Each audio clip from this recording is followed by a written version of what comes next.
គ្រប់ខេត្តក្រុងពីនេះទៅមួយឆ្នាំទៀតយ៉ាងយូរ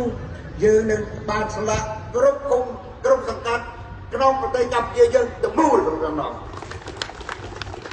ដូច្នេះហើយ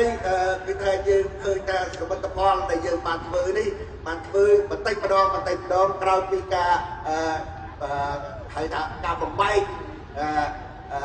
ការបែកគ្នារបស់ចលនាអ្នកជាតន្ត្រីក្នុងរយៈពេល7-8ឆ្នាំមុននេះឥឡូវយើងចាប់កកើតឡើងវិញហើយដូច្នេះគឺថាយើងមិនភ្លេចណាបងប្អូនយើងមួយចំនួនដែលគាត់នៅជាប់គុកឃាំងនៅក្នុងប្រទេសគុកឃាំងឡើយទេណាដោយសារគាត់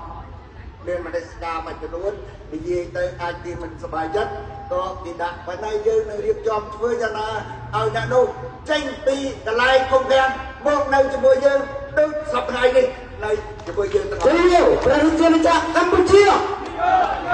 ជ័យគណៈបកចន្ទទឹកនេះហើយជាបញ្ចប់ដែរគឺយើងចង់មិនភ្លេចទេណាកងយុទ្ធពលកាមេរ៉ា9យើងពលទាហានយើងដែលបានបរិយាជីវិតថ្មីនេះម្នាក់នៅខ្លួនដែរផ្លូវការដែលយើងនៅជួរខាងយុទ្ធពលកាមេរ៉ា9យើងជានិច្ចដើម្បីការពារទឹកដីយើងនៃបងប្អូនប្រពន្ធការជើងនេះបាទហើយទៅយើងធ្វើសេចក្តីថ្លែងការណ៍ជាអឡារដែលគឺថាយើងនៅខាងជួររដ្ឋាភិបាលគ្រប់គ្រងរដ្ឋាភិបាលក្នុងការដោះស្រាយបញ្ហាដែលមាននៅតាមព្រំដែនយើងជាមួយប្រទេសថៃនេះបាទដូច្នេះហើយចុងបញ្ចប់ចុងក្រោយយើងឃើញថាខ្ញុំសប្បាយចិត្តណាស់យើងធ្វើនេះធ្វើទៅត្រឹមតែគណៈដឹកនាំខេត្តហើយនឹងស្រុកខ្លះទេបាទខ្ញុំសង្ឃឹមថានៅក្នុងរយៈពេល1ឆ្នាំផ្លាយទៀតនេះយើងនៅធ្វើសមាជមួយដ៏ធំតែអ្នកចូលរួមគឺមានសកម្មជនជាអ្នកប្រតិបត្តិខេត្តប្រតិបត្តិស្រុកហើយនៅប្រតិបត្តិឃុំដែលនឹងចូលរួមបោះឆ្នោតនៅឆ្នាំ2023ដើម្បីយើងយកជ័យជំនះឲ្យបានជាទីបំផុតបាទជ័យគណៈបកសន្តិភាពខ្មែរជ័យវិជាណាចក្រកម្ពុជា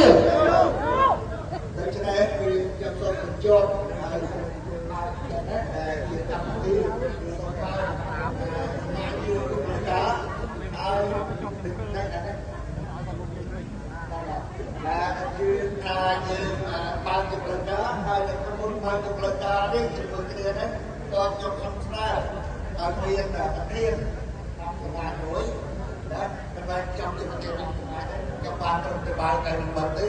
ហើយបើសិនជាបងប្អូនយើងយល់តទេខ្ញុំស្នើថា